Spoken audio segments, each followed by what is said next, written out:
This is a production of World Video Bible School. To God be the glory. We're here discussing a topic that I think you are very interested in. The reason that I think you're interested in the topic is because everybody that I know who's old enough to understand the topic at all is interested in the topic. In fact, it's the most popular topic on the internet. You type this word in, you get some 750 million sites that discuss this topic. There are thousands of magazines and books and articles, you name it, they discuss this topic. Sex. S-E-X. It's an exciting word, isn't it? It's exciting, it makes us a little bit curious, it makes us sometimes a little bit uncomfortable. You think, well, can we talk about that? Yeah, you can talk about sex. Sex is something that is very good to talk about. In fact, we need to talk about sex. What are we going to look at when we discuss sex? Well, one of the most important things that we have to look at is that sex is awesome. Now, when I say sex is awesome, here's what I mean. It's very powerful. It's something that can be very, very good, and it can be very, very bad. It's something that can be thrilling and something that can be crushing. When I say powerful, what I mean is it's got a lot of power for good, and it's got a lot of power for bad. And we just need to know the ways that we can use it for good and the ways that need to be discussed where it is bad in some cases. Now, some people think, well, if you're talking about this in a religious discussion, don't religious people think that sex is dirty? Don't Christians think that sex is bad and that you shouldn't have sex very often? In fact, I was hearing that the Puritans, way back many, many years ago, thought that you should only have sex, some of them thought once a year, and that was between a married couple. One time a year, because they thought that it was something that wasn't good necessarily, and you should only do it very, very, very, very minimally. Well, do Christians think that sex is bad? No. The Christians don't think that sex is bad. They don't think that it's something dirty. God has never thought that sex was something dirty or bad. In fact, God created and designed sex. Now, what does that mean? It means that God appreciates sex, He designed sex, and He wants you to have great sex. That's the bottom line. In fact, the book of the Song of Solomon in the Old Testament is an entire book about a young bride with her husband talking about sex. From what I understand, the Jewish rabbis didn't let their kids read the Song of Solomon until they were 13 because it's such a sexual book. In fact, some people thought that the Song of Solomon shouldn't be in the Bible because it talks about sex so much. Well, that's because they misunderstand God's relationship with sex because He designed it. Now, when God designed sex, He made one rule, one boundary. That's it. It's in Hebrews chapter 13, verse 4. Here is God's singular boundary. He says that marriage is honorable among all and the bed undefiled. Well, what's he mean by the bed undefiled? Sex. He says that in a marriage relationship, sex is wonderful. But then watch what he says. But fornicators and adulterers, God will judge. Now, that's a very simple rule. There's only one, really. When you look at all of the Bible, there's a very simple rule. One man, one woman for life. Simple. If you're married, have sex. Enjoy sex. Read the book of Song of Solomon and see what God created for you. If you're not married, pretty simple, don't have sex. Now, if I were to say, who in here is married? Well, we don't have anybody married in here but me, obviously, so pretty simple. According to the Bible, I could have sex with my wife, and you guys shouldn't be having sex with anybody. Well, why is that? Why would God put a boundary on something that is so wonderful, that can be so awesome? Why would He do that? It's very simple. Powerful things often need regulation. You see, because sex is so powerful, it needs to be regulated. You say, well, what do you mean, Kyle, that powerful things need to be regulated? Well, think about this. Suppose that you are in your house, and it's cold, maybe it's in the winter, and there's a fire burning in the fireplace. And you look at that fire burning in the fireplace, and you're getting warm, but you're not getting warm fast enough, at least not fast enough for your liking. And so you think, okay, I'd like to get warm a little faster. So you go over to the fire, you take those tongs, and you pick up a piece of wood that's on fire, and you throw it in the middle of your living room. What's going to happen to the fire that's now in the middle of your living room? Well, it's going to warm you up a whole lot quicker, isn't it? Oh yeah, it's going to probably catch the carpet on fire, and then it's probably going to go to the furniture, and then it's probably going to go to the sides of the house, and pretty soon, within a couple hours, your entire house is going to be burned down. Why is that? Well, because fire is good within its boundary, but you get it outside of its boundary, and it can cause some very serious destruction. Several years ago, I read a story about a man who bought a push mower, a push lawnmower, and he was going to mow his grass with it, but then he decided, I think I'll cut my hedges with this. You ever cut your hedges with a push lawnmower? Well, this guy hadn't either, and so he decided he was going to try to do that, and he chopped 2 of his fingers off. So he sues the lawnmower company and says, in the instruction booklet, you didn't tell me not to use this lawnmower as a hedge trimmer. Now, what was his problem? His problem was he had something that was powerful that could cut his fingers off, and he used it in a way that it was not designed to be used. He tried to cut the hedges with it, and ultimately it cut his fingers off. You see, sex is wonderful. It's great in marriage. Now, some people want to make some little categories like, well, Kyle, we're not married, but we're going to get married. How does that work? We're not married, but we've already said that we're going to get married. We've been together for at least 3 or 4 weeks, and we've decided that we're perfect for each other, and we're going to get married. Think about that for a second. Suppose that there was a car down at the car dealership, and you decided you were going to buy that car. And so you started saving your money. It was several $1,000s, and you had maybe $1,000 or $2,000 saved, and you were going to go buy that car. But one day you just decided you were going to go paint flames on the side of that car. So you took your flame stencil and your paint, and you went up to the car lot, and you started painting flames on the side of that car. And the owner of the car came out and said, "What are you doing?" And you said, "Well, I'm painting flames on the side of this car." He says, "Well, you don't own the car." You say, "Yeah, but I'm saving up, and one day I'm going to own the car." Well, do you get to do things with the car when you don't own it like you would if you did own it? No. And lots of times, if we're honest with ourselves, we know that when that pact is made that, oh yes, we're going to get married, lots of times that never happens. Another person might say, "Well, Kyle, we love each other." No, I mean, Kyle, we really, really love each other. You don't understand. We're perfect for each other. I mean, we finish each other's sentences. We fit together like a hand in a glove. Do you know that was never a prerequisite for sex? There's only one rule about sex. It's very, very simple. It's not hard to understand. You don't have to have a PhD or a terminal degree to understand it. Here's the rule. Very simple. If you're married, have sex. If you're not, don't have sex. It's that simple. One of the reasons that God made it like that is because sex acts like a very powerful bond between 2 people. Now, I've asked Robert to come help me with this discussion. Robert, if you would, come up here, and we're going to illustrate how sex acts as a bond. Robert, come on up here, and we're going to say that this piece of tape is like the act of sex. Now, what God has done with sex is designed it so that when 2 people have sex, the Bible says they become one flesh. It's a bond. It sticks people together in a way that nothing else in the entire world does. So suppose that we have this bond and we stick it to another person.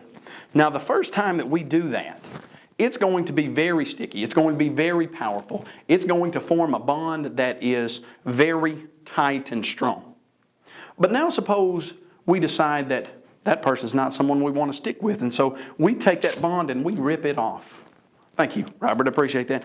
Now, what's going to happen when we do that? When we put this on the first time, it was clean and fresh and adhesive. But now that bond that has been attached to a person, when it comes off, it's not as clean anymore, is it? It's dirty. It's got arm hair on it and dead skin and all kinds of things. Now, suppose we were to now take this and stick it on someone else's arm. Would it stick? Yes. Would it stick as strongly as it did the first time? No, it wouldn't. Why is that? Well, because it's already been used. It's an adhesive. It's a bond that has been ripped off and attached to something else. Now, suppose we stick it to a 3rd person or a 4th person or a 5th person. By 4 or 5 or 6 people, do you think this is going to stick much at all? It's barely going to stick, and it's going to be disgusting. It's going to have arm hairs and dead skin from every single person that we've stuck it to. You see, marriage is the only place to have sex because that bond bonds a person, a man and a woman, for life.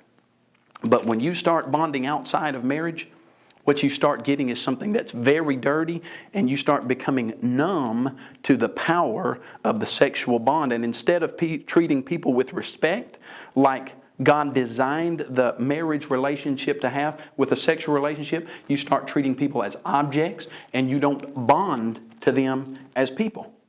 So here's what we have to decide. Can you have sex before you're married? Now, when I say can you, what I mean is it physically possible to do that? Oh yeah, people do it all the time. In fact, the statistics show us that 1 out of every 2 teenagers in America today are having sex. Actually, it's about 45%, not quite 1 out of every 2. Now, think about that just for a second. Lots of times, people are pressured into having sex because they're told everybody's doing it. Well, everybody's not doing it.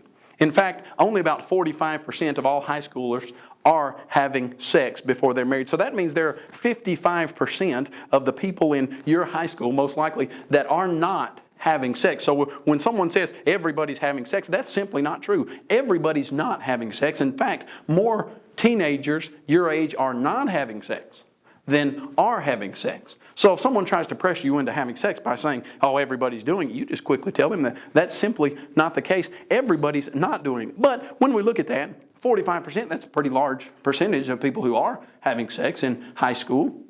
45%. They're not abiding by God's rule. What happens if you don't abide by God's rule? Well, one thing is you put a barrier in between your relationship with God. If there wasn't another thing to be discussed other than separating yourself from God, that is enough, I would think, to make a person not have sex before they get married. If you knew that your soul was going to be lost because you wanted to swap it for a few minutes of physical pleasure, well, to me, it seems a very easy conclusion to come to that, oh, I don't want to be lost. I don't want anything to separate me from my Heavenly Father, so I'm not going to do that. But, as we all know, lots of times that when a teenager is in the middle of going too far, lots of times that does not factor into their decision-making process, although it should. Ultimately, you have to understand that if you violate God's law on sex, that's going to get in between your relationship with God, and you will not ultimately be saved. But if that wasn't even a consideration, if you didn't even have that in the mix, are there other reasons not to have sex before you get married? You see, God allows you to choose. In Deuteronomy chapter 30, verse 19, Moses said to the children of Israel, "Today I set before you life and death, blessing and cursing. Choose life." So here's what God says. You can have sex with whoever you want to, anytime you want to, if that's what you choose. Now, if you choose that, what are going to be the consequences of that decision? What are going to be the ramifications? What's going to happen to your life if you choose that? If we didn't discuss the spiritual aspect of this anymore today, which we're not going to much, we were just looking at the physical, emotional, psychological consequences of you having sex before you get married. What is going to happen? Well, number one, let's say you decide to go God's way and you decide not to have sex before you get married. What are you going to accrue? What consequences are going to accrue to your life because of that decision? Well, number one, you don't have to wake up on Saturday mornings wondering if you need to go to a clinic somewhere to get tested for some sexually transmitted disease. You don't have to wake up with that sinking feeling in your gut wondering if you are pregnant now. You don't have to deal with the emotional depression that often comes with a person having sex before they are married. You know, I heard a story at one time of a guy who was asking a girl out, and the girl was deciding to keep herself pure until marriage. And the guy said, well, why don't you come to a party with me? And she said, well, I don't drink. He said, why don't you come to this rock concert where lots of things were going to be going on that she didn't want to participate in? Why don't you come to that with me? And she said, well, I don't really put myself in those positions. He said, well, what do you do for fun? She said, well, I wake up in the mornings and I look myself in the mirror in the eye, and I am not afraid that I have done something the night before that would embarrass me or cause me lifelong consequences. Well, that is a very powerful point. If you do things God's way, if you abstain from sex until marriage, you don't worry about sexually transmitted disease, you don't worry about getting pregnant, you don't worry about the emotional depression and stress and psychological trauma that other people who are having sex deal with. What happens if you do decide to have sex before you get married? What happens if you decide that, hey, because I love this person so much, I feel like I need to give my body to him? Or what happens if you decide that you need to go all the way with this girl? What's going to happen? Do you know what the number one fear of a teenager is when they engage in premarital sex? The number one fear. Oh no, what if I'm pregnant? That's the number one fear of a teenage girl, and that's the number one fear of a teenage guy. What if you get pregnant when you're having sex? Do you know that pregnancy is not a disease? It's not something that kills you.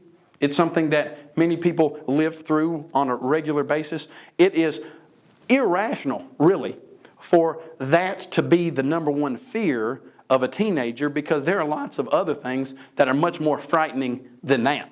But let's say that that is the fear. Oh no, what if I'm pregnant? Well, what if you are pregnant? What if when you decide to have extramarital sex before you get married, what if you get pregnant? You say, well, Kyle, what are the chances of a girl getting pregnant? We only had sex one time. Oh, well, the statistics show that it's very easy to get pregnant just by having sex one time. In fact, the statistics show that if a girl is having sex with a guy consistently for 1 year, unprotected sex, and when I say unprotected, what I mean is without a condom or something like that, if a girl is having sex with a guy for 1 year, there's a 90% chance that she's going to get pregnant. Well, you say, that's not going to happen to... Oh, that's not going to happen to me, is it? Do you know how many girls every single day think that it's not going to happen to them? Think that, no, I'm not going to get pregnant. 3,000 girls every single day in the United States of America get pregnant. Do you know what probably every single one of those girls thought? Oh, it's not going to happen to me. Now that was 3,000 today and 3,000 tomorrow and 3,000 the next day. That means in the United States of America, 1 million teenage girls this year are going to get pregnant. And you know, out of that 1 million, how many of those do you think thought, well, I'm probably going to get pregnant this night? Or most all of them probably thought, it's not going to happen to me. But it did. Now, what are your options when a girl gets pregnant? You've got 3 options. That's it. You can abort the child, you can have the child and keep the child, or you can have the child and put the child up for adoption. Those are your 3 options. Now, many people, 1,000 girls every single day, choose to abort their child. Do you know what abortion is? I think you do, but I'll explain it to you. It's killing your unborn child. I won't go into all the graphic details of how they do that in many of the different cases. Sometimes they inject a saline solution into the uterus, and that saline solution burns the child literally to death. There are several different ways that you can kill a child in utero, but that is the process. If you choose to abort your child, you're choosing to murder a human life. Now, like I said, 1,000 girls every single day do that. What are you going to have to live with for the rest of your life if you choose to abort your baby? Well, number one, you're going to have to live with the fact that you violated God's law. Because God's law is very simple on this topic. Do not kill innocent human life. If you go to Proverbs chapter 6, it says, God hates the hands that shed innocent blood. If you were to ask what could be more innocent than a baby inside a mother, there's nothing that could be more innocent. If you were just to say, what kind of trouble would this get me in spiritually? Well, you've killed somebody. But now, suppose that you're not even thinking about that. Suppose that you've never even been taught that, although we just taught you that. But suppose you hadn't. Do you know what people live with who have aborted their children. It's not like the guilt or the emotional depression goes away after a year or 2 years or 5 years. They live with the fact that they killed their baby every single day of their life for the rest of their lives. Do you know that many girls, after they abort their child, calculate how old that child would be at this certain date? They think about how their child would be playing with other children around in the neighborhood. They think about what school grade that their child would be going to and what math problems he would be doing. Did you know that the rate of suicide among girls who have decided to abort their children is some 5 to 7 times higher than the rate of suicide among those who do not choose to abort a child? Why is that? Because the guilt and the depression will plague you till your dying day, most all of the time, if you choose to abort a child. Now, if I were to say, who wants to feel guilty for the rest of their life? I doubt that I'd have any takers on that. If I were to say, who wants to contemplate the idea of suicide and wish that they were dead because of something that they've done in the past, I doubt that I'd have any takers on that.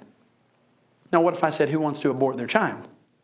Well, see, people think that that's a different question, but it's not a different question at all. Can you get forgiveness for that? Could you get forgiveness for aborting a child? Let me ask you a question. If you had a 2-year-old, suppose you had a 2-year-old child and you were the mother of that child, you raised that child until he was 2, and then you took him behind your house, shot him, and buried him in the backyard. Could you get forgiveness for killing that 2-year-old?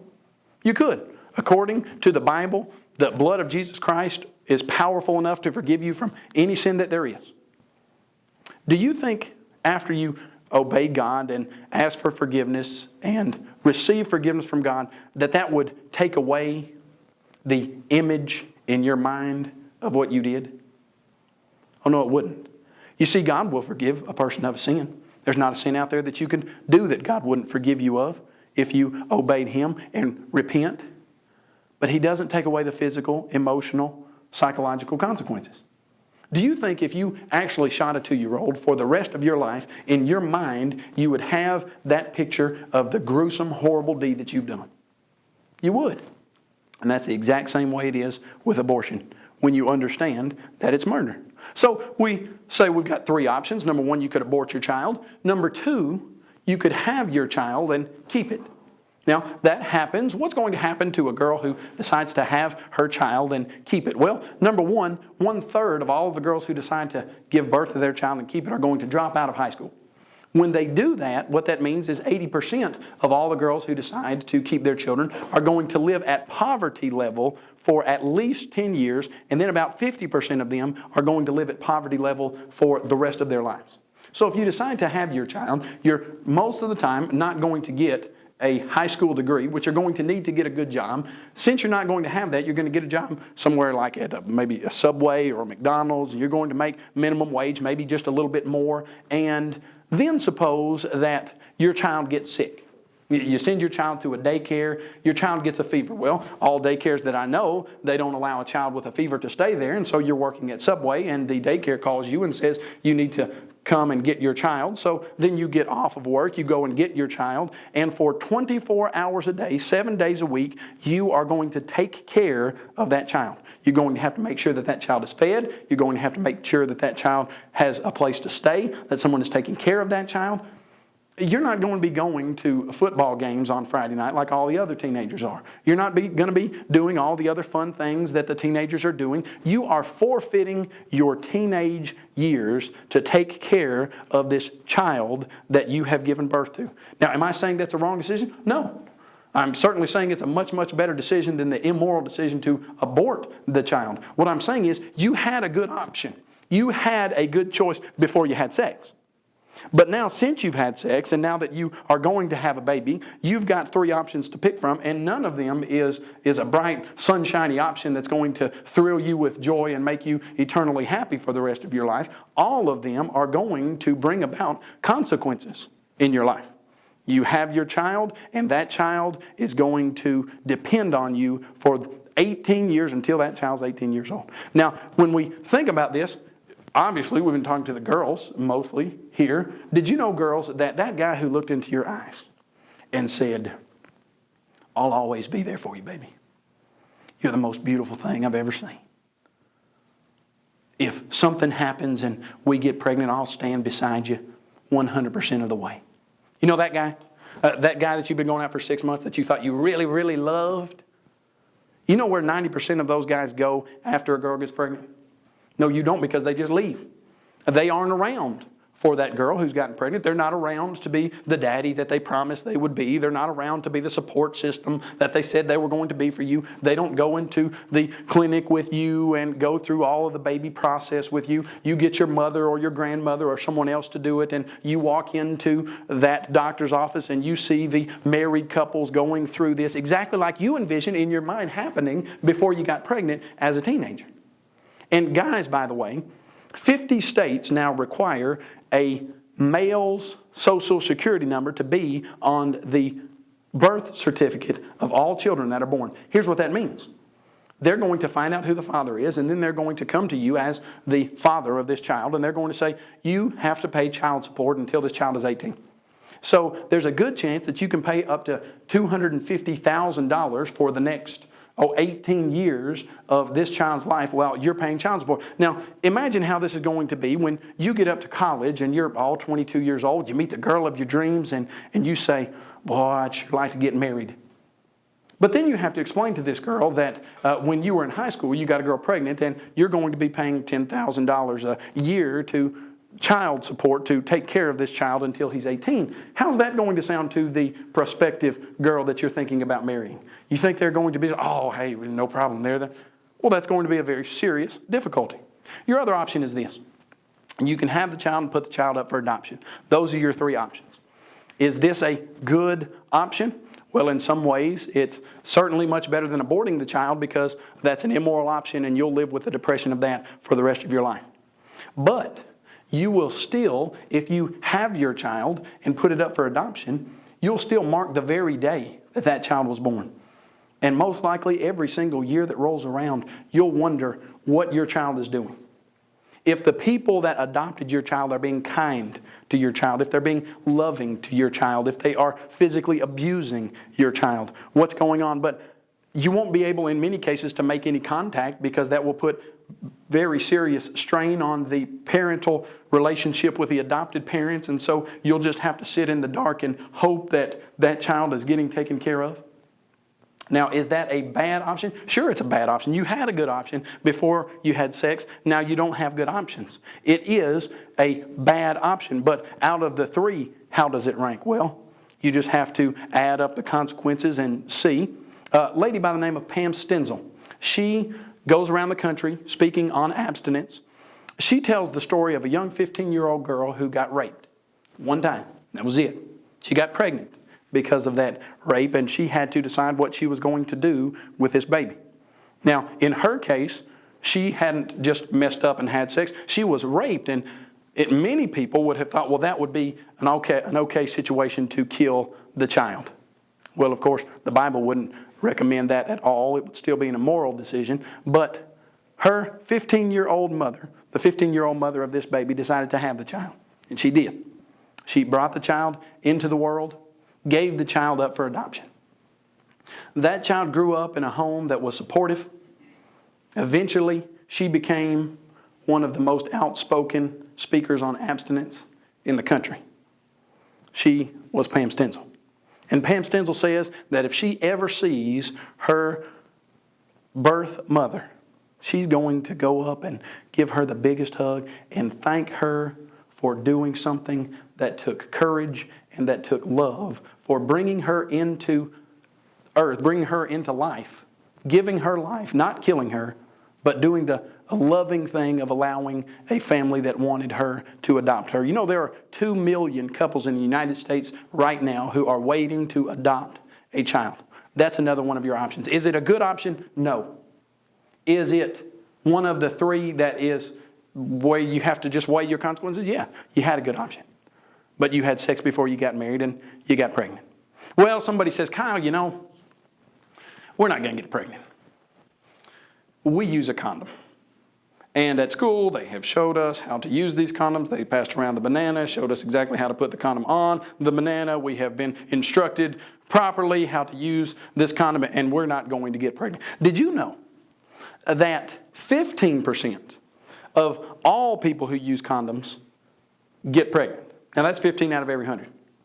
But about 55% of teenagers who use condoms get pregnant because the condom breaks or it slips off or they don't know how to put it on correctly, etc. So there's a 55% chance. That means out of 100 teenagers who are using condoms thinking that they're not going to get pregnant, 55 out of that 100 get pregnant. And that's just the stats of it. That's just how it's going to be. So if you think, well, Kyle, we're using condoms and people who use condoms, they don't get pregnant. Well, 15% of the people who use condoms get pregnant, even using it properly, and 55% of the teenagers who use condoms get pregnant. Well, because the teenage boy puts it in his wallet and sits down and stands up and sits down again and stands up. And when he finally gets to use that condom, then it's no good anyway because it's torn or it's ripped or it's got a hole in it, etc. You say, I use a condom, but a condom's not going to keep you from getting pregnant. And a condom's not going to protect your emotional status either. A condom's not going to keep you from becoming depressed. Do you know that teenagers who are having sex before they get married are much more likely to be depressed, much more likely to be despondent, much more likely to have a pessimistic outlook on life, to be less happy, to enjoy things much less? Oh, see, that's not what you're told. What you're told is when you flip on that TV and you watch 90210 and everybody jumps in bed with everybody else, they never think about what the consequences of them getting together are going to be. And how do they look? Oh, they're happy. The person that has sex with the most people, oh, he's the stud and he is the one that's always happy. That's not a real life situation. That is absolutely a lie. You're not happier if you're having sex before you get married. In fact, you might not have known. But do you know when two teenagers look each other in the eye and they say, we're going to be together forever. We love each other. Let's have sex. Do you know when they do have sex, do you know what the average length of time that relationship is going to last after that sexual encounter? 3 weeks. Those two that pledged their love to each other, that thought they were the perfect couple, they start having sex. In 3 weeks, they're going to be broke up. And many times, they're going to be having sex with someone else. And that relationship is not going to even last as long. And then they're going to, well, you see what's going to happen. 3 weeks after the average teenage couple gets together and has sex, their relationship ends. Well, that's not how you think it should be, is it? You would think that sex is a bond that fits two people together where, well, when you're outside of marriage and that bond is applied in a way that's incorrectly, it doesn't keep two people together. It separates them. And what happens is the relationship loses any amount of respect, any amount of true love, any amount of honoring another person, and it becomes a relationship that's based solely on the physical aspect of sex. You say, well, Kyle, I know we're not going to get pregnant because we don't have sex. We do other stuff. Oh, like what? Like other stuff. Well, we have oral sex. Okay, now think about that statement just for a minute. You do what? You have oral what? Oral sex. Oh, no, you say, you can't get pregnant doing that. Well, let me explain to you just a little bit about what happens. If there is any possible way that a sperm comes in contact with a place to swim into a place where it needs to find an egg, then you can get pregnant. So if you think that just by not having intercourse, you're not going to get pregnant, well, that's not the case. But you say, well, Kyle, the way that we do it, we take precautions. There's no way that's going to happen. Okay, maybe not. Maybe you're not going to get pregnant. But do you remember what I said? That's not the worst thing that can happen to you. There are over 30 sexually transmitted diseases that you can catch. And when I say can catch, what I mean is that there's a good percentage of a chance that you will catch if you are doing those other things. And let me explain this to you. Every single sexually transmitted disease can be transferred by intercourse, by oral sex, through anal sex, or just from other physical skin contact. You see, the medical definition of sex is any genital contact between two people. That means hand to genital, that means mouth to genital, and that means genital to genital. And let me say this, every single sexually transmitted disease can be transferred while a condom is in use. You see, what you've been told is, well, we're having safe sex because we use a condom. That is not safe sex. You can catch every single sexually transmitted disease while you are using a condom. And in the next lesson, we're going to document in detail several of those sexually transmitted diseases and what will happen if you catch one of those and what you will need to do if you actually have one of those now, etc. But just because you're doing other stuff besides intercourse doesn't mean you're not going to have some very serious repercussions accrue to your life. There are going to be lots of things that you're going to have to deal with if you never get pregnant. You see, pregnancy is not the thing that you should be the most scared of. If the spiritual discussion is out of the way, the thing you should be the most scared of is getting a sexually transmitted disease. Now, most teenagers say, well, that's not going to happen to me. Well, what we're going to see in the next lesson is, oh, absolutely, millions of teenagers say every single year that's not going to happen to me, and it does happen to them. Let me ask you a question, and I believe I know the answer to this. Do you want to be depressed more than the people around you? Do you want to worry about whether you are pregnant or whether you're going to be pregnant? Do you want to have serious responsibility piled on your shoulders at an age that you're not ready to accept it and to uphold it? I think the answer to that is absolutely not. Do you want to have a loving marriage relationship where the husband has saved himself for his wife and the wife has saved herself for her husband, and they come to that relationship pure, and that sexual bond clings them together exactly like God designed, so that when they look into each other's eyes, they are madly and deeply in love with each other.